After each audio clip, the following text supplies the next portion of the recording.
ओम मनसा देव्यै नमः स्वाहा। ओम मनसाय देवे नमः स्वाहा। ओम नागेश्वर्यै नमः स्वाहा। ओम नागेश्वरी स्वाहा। ओम ऐं ह्रीं क्लीं मनसा देव्यै नमो नमः। अब सब लोग देवी के आवाहन करे के पड़ी। मनसा देवी प्रकट होई, मनसा देवी प्रकट होई, मनसा देवी प्रकट होई।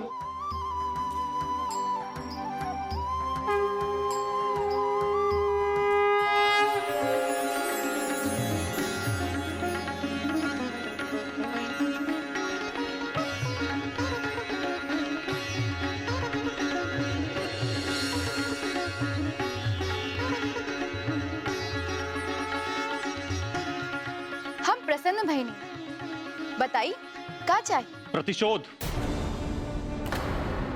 प्रतिशोध? केकरा से प्रतिशोध?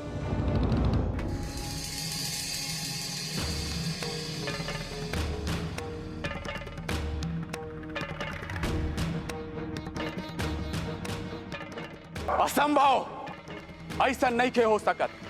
हमरा के कोनो स्थिति में परास्त नहीं के कर सकत। लेकिन गरुड़ महाराज, राहुल सौतेला भाई लोग अपन शक्ति के विस्तार खातिर मनसा देवी की पूजा करेल बा। मूर्खता बाई मूर्खता कि मनसा देवी की पूजा करके वो गरुड़ शक्ति के चुनौती दे दे ही। धोखेबाज कहीं के। हमनी के माता करदू और गरुड़ के माता विंता सहोदर बहिन है, जिनकर विवाह महर्षि कश्यप से भइल। लेकिन शुरुआत से ही विंता मौसी हमनी के माता से ईर्ष्यावश घृणा करत रहली। जब हमनी के माता अपन 1000 पुत्र के जन्म देहली, तब उनकर ईर्ष्या और बढ़ गई। अच्छा, फिर का भइल? फिर हमार 1000 भाई के शक्ति के चुनौती देवे खातिर विंता मौसी के महाबलशाली पुत्र के कामना से 2 पुत्र के प्राप्ति भई। किंतु उनकर दोनों संतान में से एक संतान अविकसित रह गई और दूसर संतान गरुड़ भइलन। और उनका जब ही समझ आ गई कि मौसी के संतान हमनी के शक्ति के बराबरी ना कर सकी, तब उनकरा के हमनी के माता से और जलन बढ़ गई। झूठा धोखेबाज, सब नागवंशी मक्कार बाड़े सन मक्कार। उन निकृष्ट और अधर्मी नागवंशियन के माता कद्रू ई सहन ही न कर पाइल कि हमनी के 2 भाई उनकर 1000 पुत्र पर भारी पड़ जाए। ऐसे उ जान पूछ के समय से पहले अंडा फोड़ के हमरा के एगो भाई के अपंग कर देली। ये सब गरुड़ का अहंकार है देवी मनसा, सिर्फ अहंकार। अपन स्वार्थ और शक्ति के घमंड में चूर गरुड़ हमनी के अस्तित्व के नकारल चाहत पड़न। किंतु अभी ही आपसी शत्रुता के मूल कारण का बा? कारण बहुत छोटा बा देवी मनसा। एक बार विंता मौसी हमनी के माता से ऊंचे श्रवा घोड़ा के पूंछ के रंग बतावे के शर्त लगैली कि पूंछ उजला बा की काला, और कहली कि जेकर भी शर्त में हार हुई वो जीते वाला के दासी बन के रही। जब हमनी के माता शर्त जीत गईली, तब शर्त के अनुसार विंता मौसी के दासी बने के पड़ल, और ये बात गरुड़ से सहन ना भइल। लेकिन जौन भइल शर्त के अनुसार ही भइल, तो द्वेष कैसन? ई तो हुए समझिए देवी मनसा। बस यही कारण वो हमनी के माता के हरण करके बंदी बना लेना। झूठ, सरासर झूठ। सचता ही रहे कि जीते खातिर उ कपटी नागवंशी छल के हर सीमा पार कर गई। वो घोड़ा के पूंछ सफेद रहे, बाकी सब नाग मिलके घोड़ा के पूंछ पर लिपट गई, जेकरा से घोड़ा के पूंछ करिया दिखाई देबे लागल। ऐसन कपटी नागवंश के ता धरती लोक से समूल नष्ट कर देबे के चाहिए।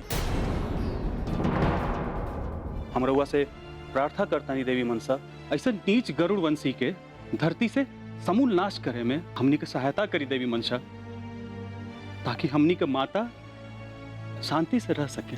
धैर्य रखा तू लोगन, ऐसा नहीं हुई। किंतु गरुड़ के देवलोक में पराजित कईल कठिन बा, काहे कि यहाँ उनके शक्ति सबसे अधिक रहेला। इहे से धरती लोक पर लड़ाई लड़ल ही उचित बा। अर्थात यदि धरती लोक से गरुड़ के भक्त वंश, जौना से गरुड़ के शक्ति मिलेला, समाप्त हो जाई तो उ लोग शक्ति सीमित हो जाई। किंतु ई कार्य हमनी खातिर संभव नहीं खे। इहे से एकरा खातिर हमनी के सर्प और मनुष्य के संयोग से एगो उपदेव के सृजन करे के पड़ी, जे पूरा गरुड़ पूजक वंश के ही नाश कर दी।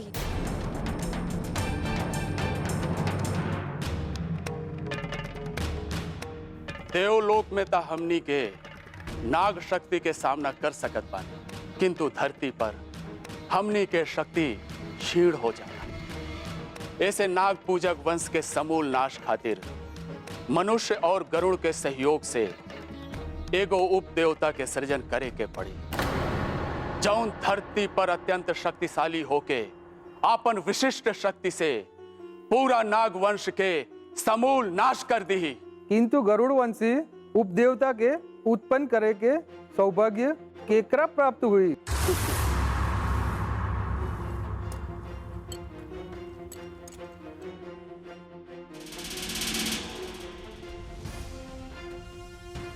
गरुड़ वंश के सबसे बड़ा भक्त और गरुड़ गांव के जमींदार विशंभर के।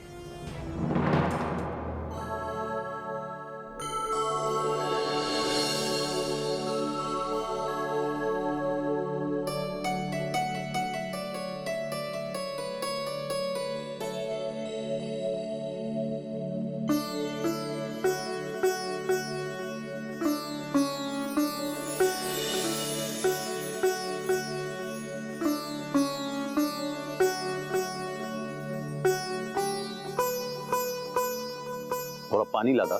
हाँ हाँ, पानी रख के लेके आवता है।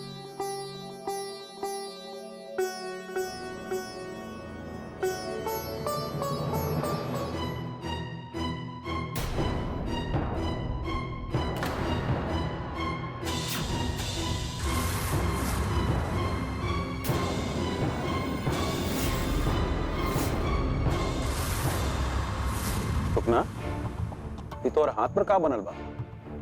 ई मनसा देवी है। हमने के पूरा गांव मनसा माता के भक्त बा मालिक। कुसाब की देवी है। ऐसन गोजना गांव के हर एक आदमी के हाथ पर बनल बा। मनसा माता में बहुत शक्ति बा मालिक।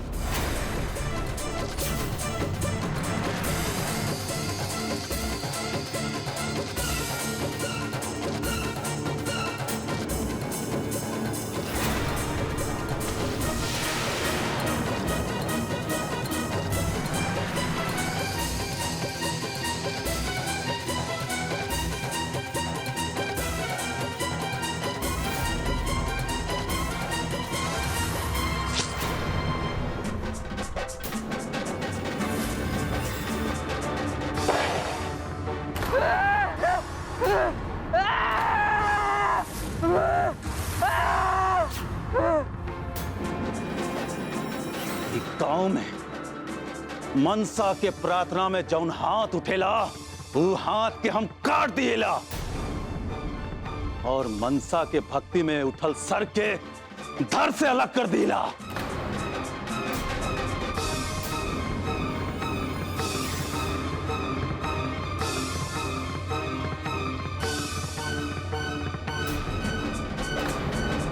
अरे मोहना,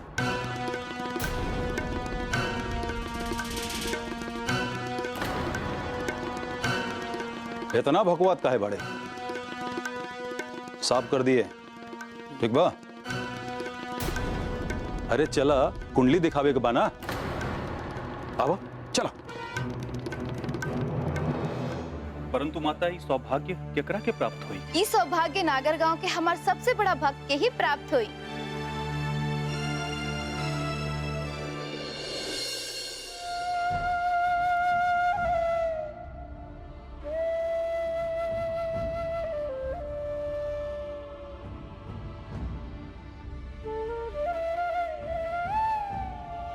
जया, जल्दी करा। पूरा गांव मनसा माता के वार्षिक पूजा के खातिर मंदिर पहुंच गइल बा और तू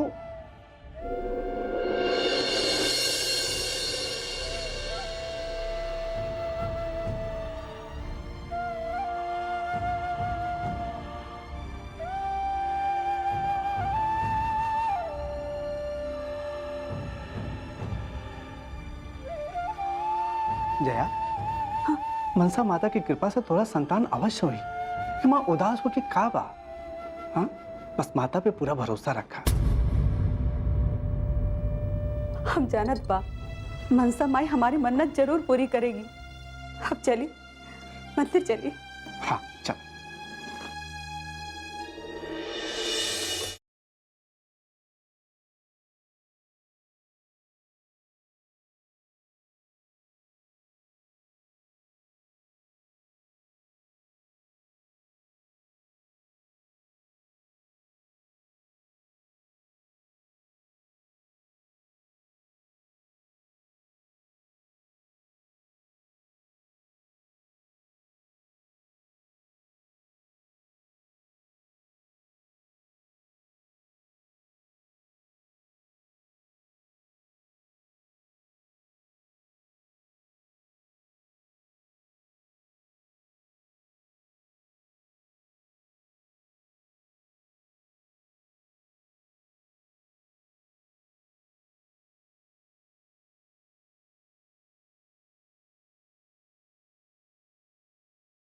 अरे अरे तू कहा घुसल आवत बाड़ू? ऐसा ने नी संतान के झूला से मनसा माता कुपित होली। बतावा तोला एगो बांझ के मंदिर में जाए के अनुमति नहीं के? मनसा देवी के मंदिर में कोनो भेदभाव ना होखेला। ये मंदिर के पट हर एक भक्त खातिर खुला बा।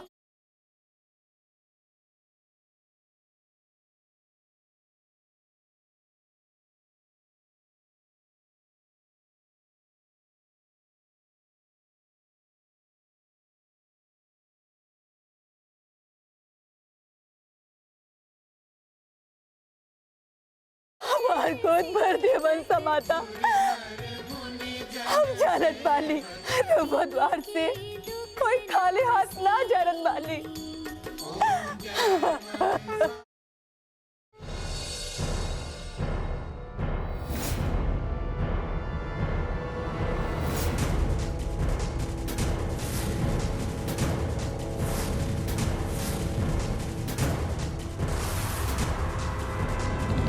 ओम गरुड़ देवाय नमः। ओम गरुड़ देवाय नमः। ओम गरुड़ देवाय नमः। ओम गरुड़ देवाय नमः।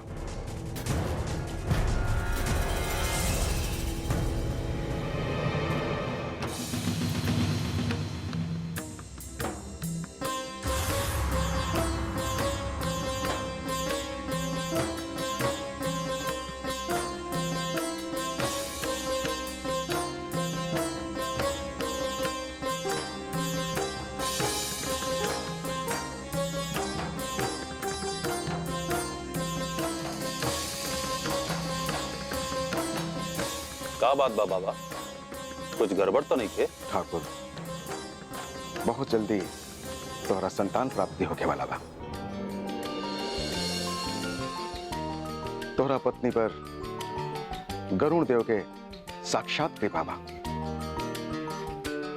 देव योग से जन्म ले वाला तोहार असाधारण संतान उप देवता। जय हो गरुड़ देवता, जय हो राउर, जय हो। परंतु ठाकुर, एक बात के ध्यान रहे, ग्रह नक्षत्र के चाल कह रहा बा कि नाग पूजक नागर गांव में भी एगो उप देवी के जन्म होके वाला बा, जे तोहार वंश के साथ साथ गरुड़ उपासक वंश के संहार करे खातिर आ रहा। संपूर्ण गरुड़ उपासक वंश के सर्वनाश होकर लक्ष्य बा। वो सर्वनाश करती ठाकुर, सर्वनाश।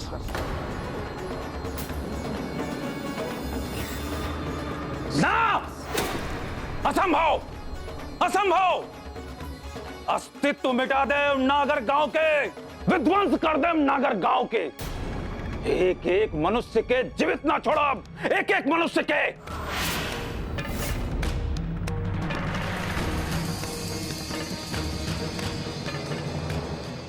माता ऐसे जीवन जीने ता अच्छा बहा मर जाई।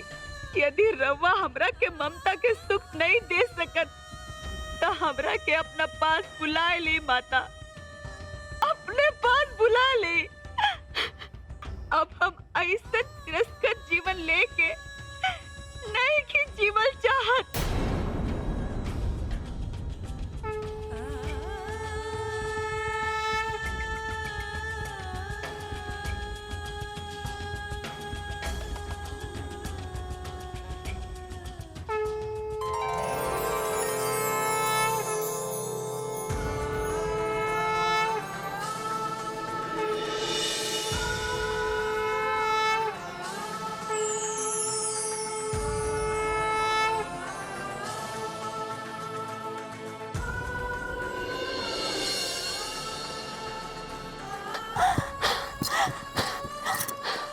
जया, हम तोहर निष्ठा और भक्ति से अत्यंत प्रसन्न बानी।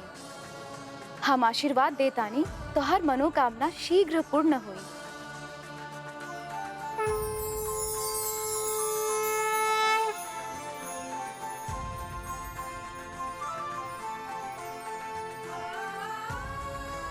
तू एगो सुंदर कन्या की माता बनबू। वो कन्या कोनो साधारण कन्या ना होई। वो ये धरती पर एक बहुत बड़ा उद्देश्य पूरा करे खातिर आ रहल बाड़ी।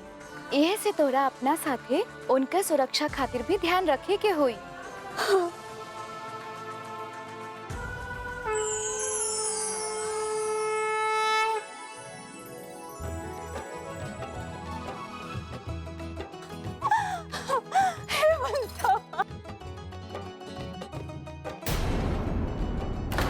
राव दर्शन पाके हमार जीवन धन्य हो गई। मनसा माता, रवा अपन भक्त के लाज रख ले।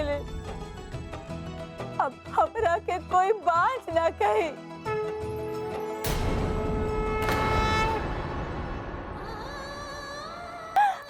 रवा देखा डाली, मनसा माई हमरा के दर्शन दे और कहली है कि हमरा के गर्भ से एगो दिव्य कन्या का जन्म होके वाला बा। अब बाज ना रब। हे मनसा माई,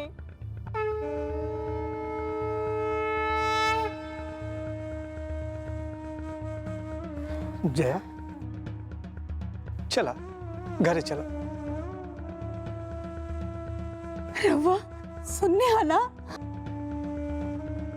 मनसा माता का कहली? अब हमरा शीघ्र ही ममता का सुख मिले वाला बा। अब हमार कोख से बांझ का कलंक मिट जाए। चला, तू घरे चला। जया, चला।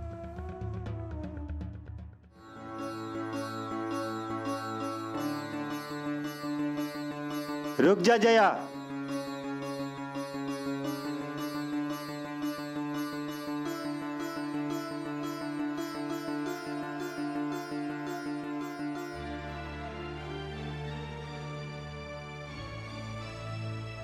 जया, तू जवन देख लू और सुन लू वो हम भी देखे नहीं।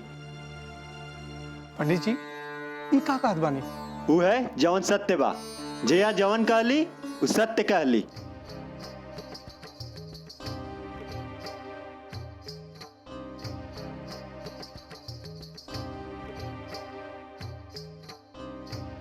जया, ई ला मनसा माता के मूर्ति।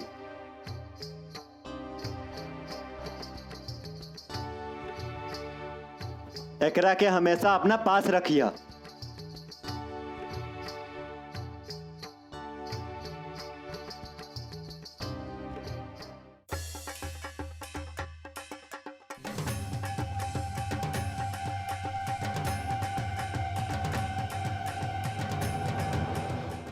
हमनी के आरती संपन्न कर लेवे के, नहीं तो मनसा माता के पूजा अधूरा ही रह जाई और अधूरा पूजा अशुभ फल देला।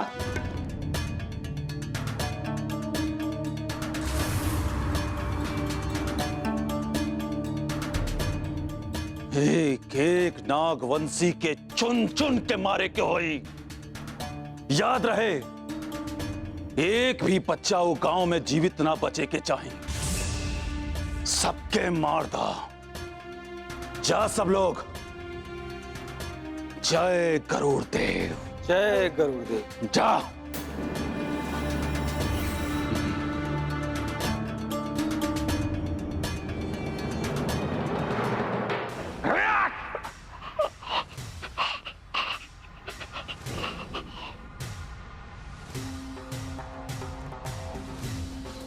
समाप्त कर दा।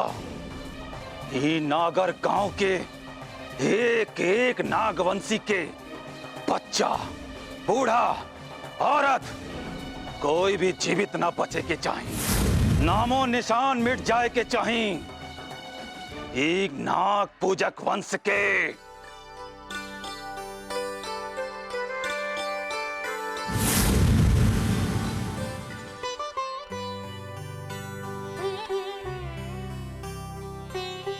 जया, जल्दी करा, घरे पहुंचे देरी होत बा।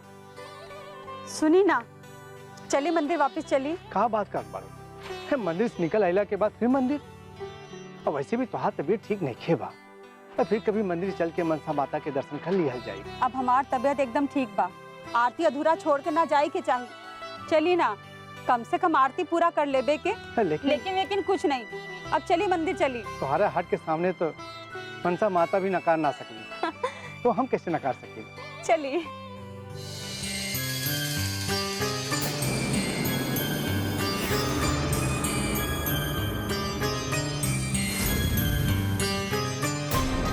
पंडित जी, कहाँ भाई पंडित जी अचानक? सुने ना, पंडित जी कुछ कहा चाहत बानी। पंडित जी कहा कहत बानी? पानी ले आइए।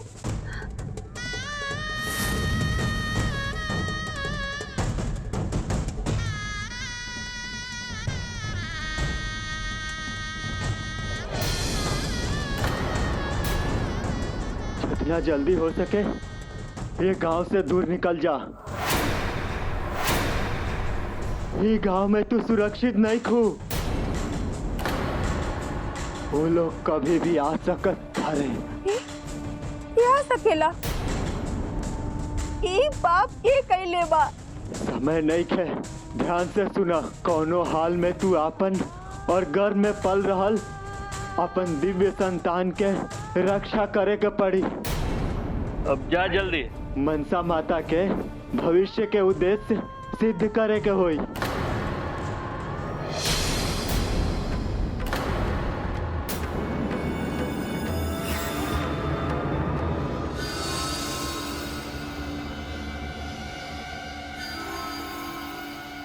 समाप्त कर देनी, नामो निशान मिटा देनी नागर गांव के एक एक नागवंशी के।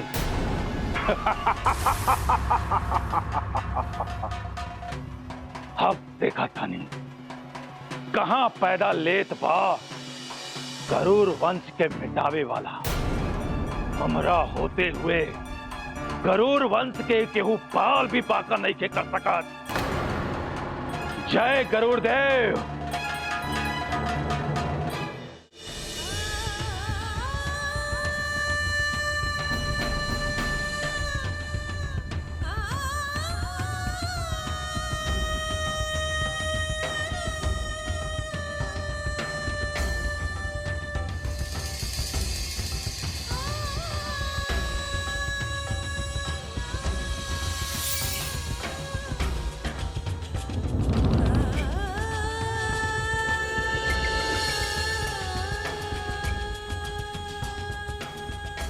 सुने जी, अब चलन नहीं के जात। बस कुछ दूर और वो गांव बा।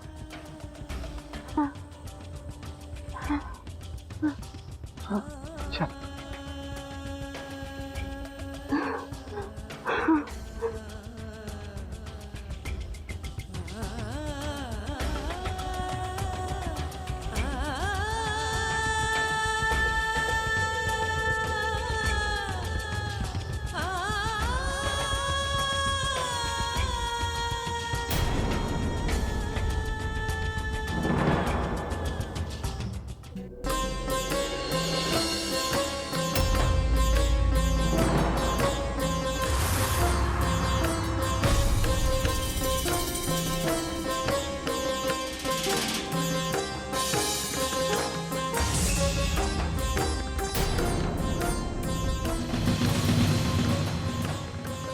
अब हमने गरुड़ गांव में आ गए नहीं जा। अब ये है हमरी के आपन नया घर बसावल जाई।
तुहार इतना हिम्मत जौन घर में सांप के नाम लेहल मनाबा वहां तू बीन बजावत पड़े,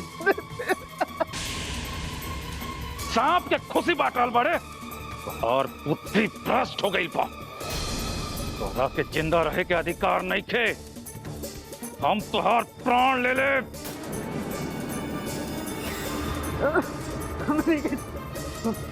अरे अरे का कर रहल बानी? ई राउर बहनोई हवन, अपन बहनोई साथे केहू ऐसन करेला का? क्रोध में रहुआ अपन संबंधों भुला दी नहीं।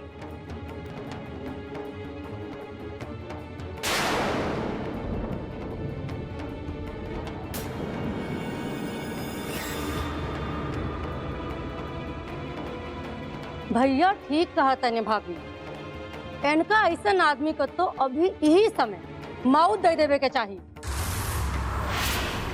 जौने थाली में खाए के उहे में छेद। हाँ, बहुत हिम्मत कैसे भली हमरे भैया के रुष्ट करे के, और बहुत जान लेके हमरे भाई के भावना से ठेस पहुंचावे वाले के हम जीवित ना छोड़ब। भैया रहुआ इनका मारे के पाप ना लिखे कि छोट मोट कार्य खाते तो राउर छोट बहन दुर्गावती ही काफी बाड़ी। रहुआ अपन सुहाग के प्राण ले रहल बानी, छोड़ी हटी। रुक जाए भाभी, हमार भाई के भावना को ठेस पहुंचावे वाला चाहे हमार सुहाग ही काहे ना होके, हम क्षमा ना ही कर, कभो ना ही कर सके।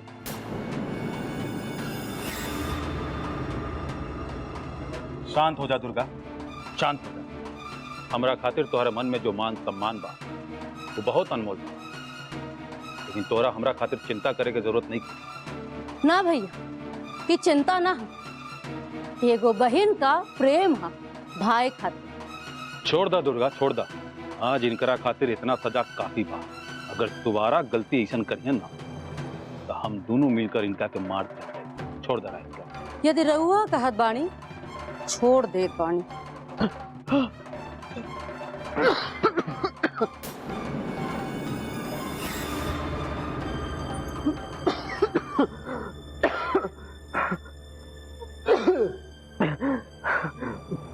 दुर्गा, तू अपन भाई खातिर हमार जान लेत रहो, अपन सुहाग का जान लेत रहो। दुर्गा, रहुआ तो हमरा के धन्यवाद देवे के चाहिए कि हम राउर प्राण बचाए लेनी प्रति परमेश्वर। का सच में? और नहीं तो का भैया इतना क्रूर बाड़न वो कबो रहुआ के माफ न करते। नाक के दुश्मन हवन दुश्मन, तो नाक से भी अधिक विषैला। तो फिर ऐसन भाई से इतना प्यार का है? प्यार प्यार ना ही भोले भंडारी, नफरत, केवल नफरत। बाकी प्यार का नाटक तो हम ऐसे करीला ताकि सारी जिम्मेदारी हमारे मुट्ठी में आ सके। ओहो, अब ये बात बा। माई बाबूजी पूरी संपत्ति भाई के नाम लिख दे, हमरा फूटी कौड़ी न मिले।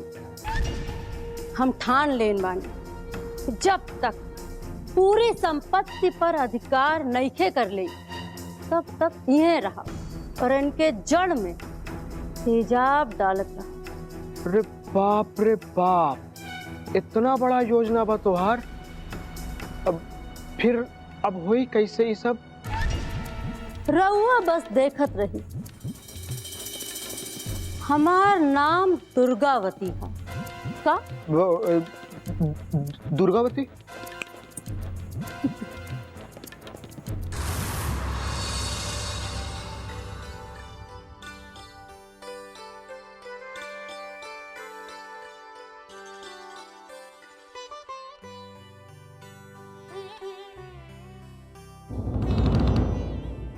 ना ना, यहाँ नाग देवी के रखल उचित नहीं थे।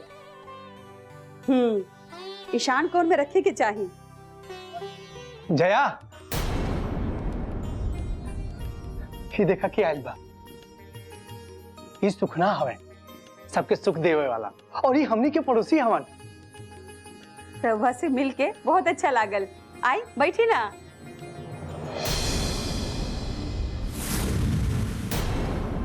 अरे बाप रे, ये कहा? अगर जमींदार का एकरे बारे में भनक भी लग गई तो रउआ लोग कल्पना भी ना कर सकी कि रउआ लोग इनके साथ क्या हुई। तो साहब के नाम ले और इनके जान ले लेलन। हमारा वहां पर तो खाली नाक के गुदना रही।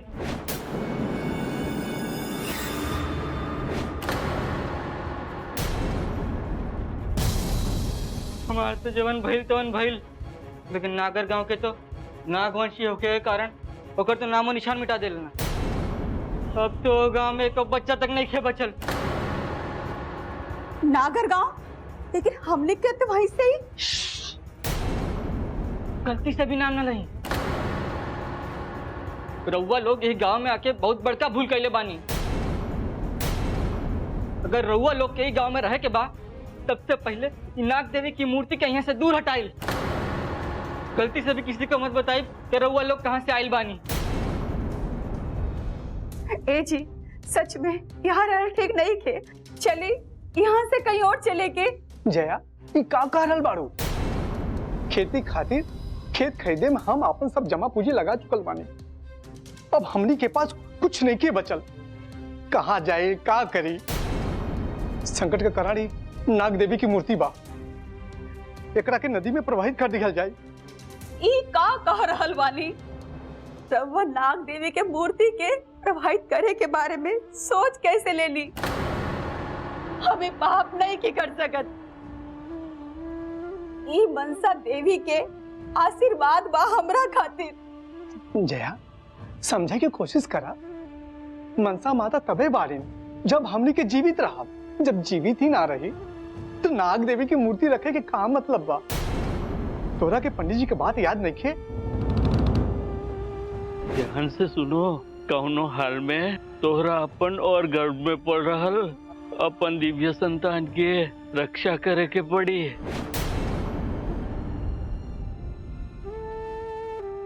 ठीक बा। राउर जय हो बाबा। हम अपन वंश के मार्ग में आवे वाला संकट के समूल नाश कर देंगे। अब रघुआ बताई, हमरा और का करे के पड़ी?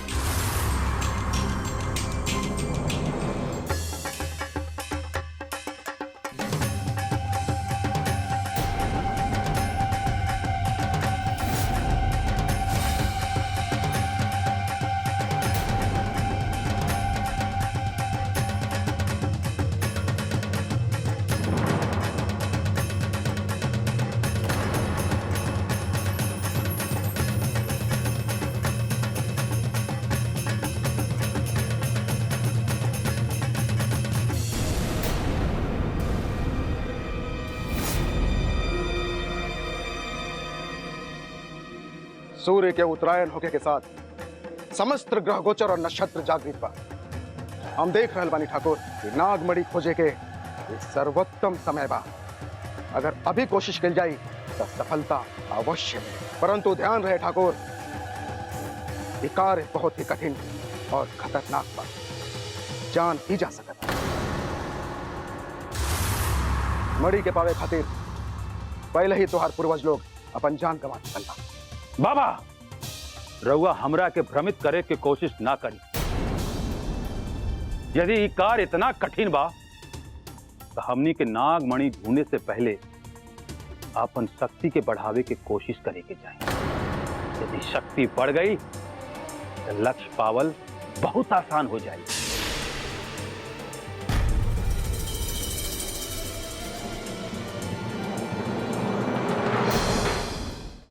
ई कठिन ही ना, असंभव भी बा। किंतु देवी, यदि ये लोग अपन शक्ति बढ़ा के नाग यंत्र के प्राप्त कर ले तब का होए? ई उनका स्वप्न बा, कोरा स्वप्न। नाग यंत्र नागवंश के धरोहर है। वो लोग कभी नहीं के पा सकत, कभी ना।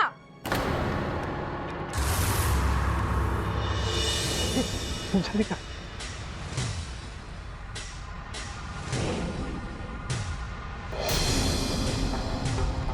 तंत्र सिद्धि खातिर हमने के वो स्थान चाहिए जहां ग्रह की शक्ति सबसे अधिक प्राप्त हो सके। वही स्थान से हमने के नागमणि के संकेत मिल सके।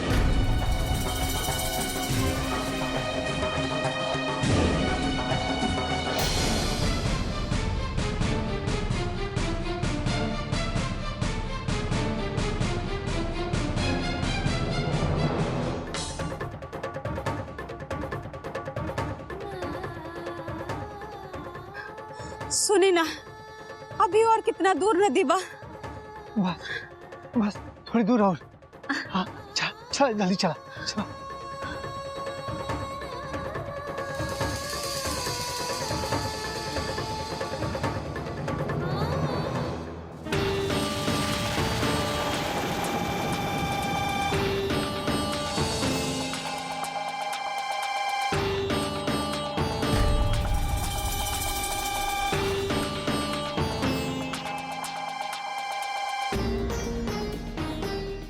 रुकी बाबा,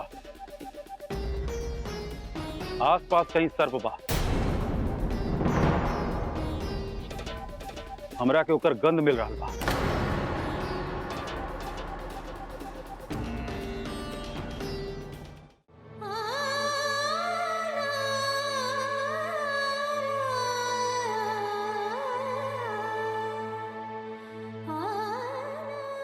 अच्छा कलू जय, ये मूर्ति को प्रभावित करे कि जो निर्णय ले ले।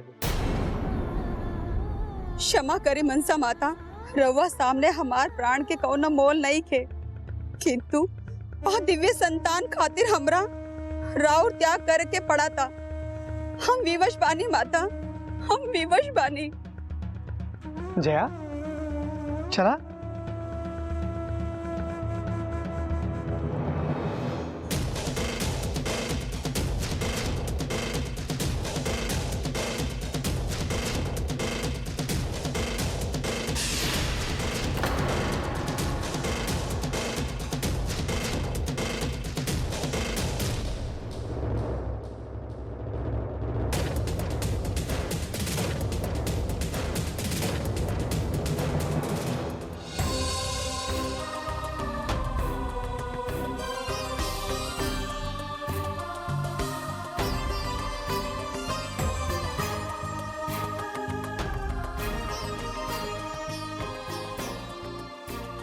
जया का सोच रहा बारू? जाके प्रभावित कर दा, अधिक सोचा मत जा।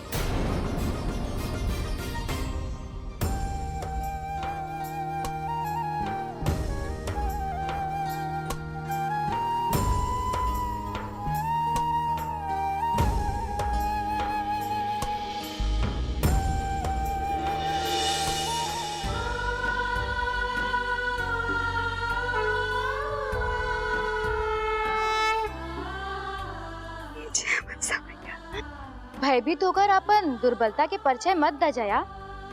हमरा होते हुए कोई भी तोहार आहित नहीं कर सकत। देखी रवा देखा वाली मनसा मैया हमरा का दोबारा दर्शन दी।